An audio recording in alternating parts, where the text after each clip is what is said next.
ശക്തമായ ത്രികോണ മത്സരം നടന്ന തിരുവനന്തപുരത്ത് വോട്ടെണ്ണിയപ്പോൾ യുഡിഎഫും ബിജെപിയും തമ്മിലായി മത്സരം. ആദ്യ റൗണ്ടുകളിൽ 100 വോട്ടിന് താഴെ ഒന്നോ രണ്ടോ തവണ മുന്നിൽ വന്നതൊഴിച്ചാൽ എൽഡിഎഫ് സ്ഥാനാർത്ഥി ബെന്നറ്റ് എബ്രഹാം ചിത്രത്തിലേ ഉണ്ടായിരുന്നില്ല.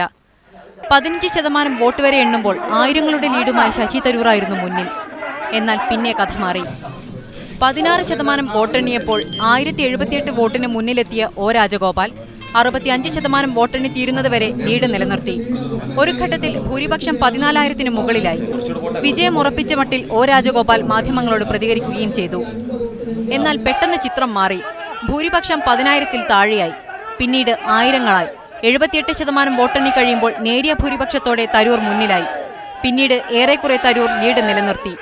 അവസാന റൗണ്ടിൽ നേടിയ മേൽക്കൈയാണ് 14,501 എന്ന ഭൂരിപക്ഷം നേടാൻ തരൂരിനെ സഹായിച്ചത്.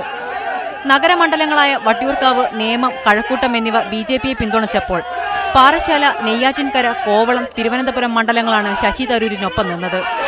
മണ്ഡലത്തിലെ ഏറ്റവും വലിയ സമുദായമായ നാടാർ വിഭാഗത്തിന്റെ വോട്ട് ലക്ഷ്യമിട്ട് ജാതി രാഷ്ട്രീയം പറയാൻ ഡോക്ടർ ബെന്നറ്റിനെ രംഗത്തിറക്കിയ ഇടതുപക്ഷത്തിന് കനത്ത തിരിച്ചടിയാണ് മത്സരഫലം.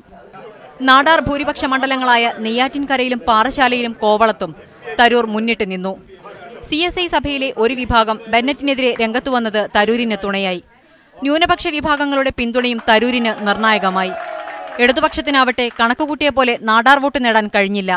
നഗരമണ്ഡലങ്ങളിലെ വോട്ടുകൾ നഷ്ടമാവുകയും ചെയ്തു. നഗരത്തിലെ ഇടതുപക്ഷ വോട്ടുകൾ നല്ലൊരു വിഭാഗം ബിജെപിക്ക് പോയെന്ന സൂചനയാണ് തെരഞ്ഞെടുപ്പ് ഫലം നൽകുന്നത്.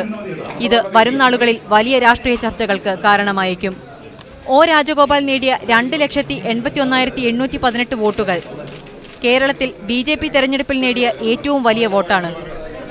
1,41,013 വോട്ടാണ് ആം ആദ്മി പാർട്ടിക്ക് ലഭിച്ചത്. മീഡിയ 1 തിരുവനന്തപുരം.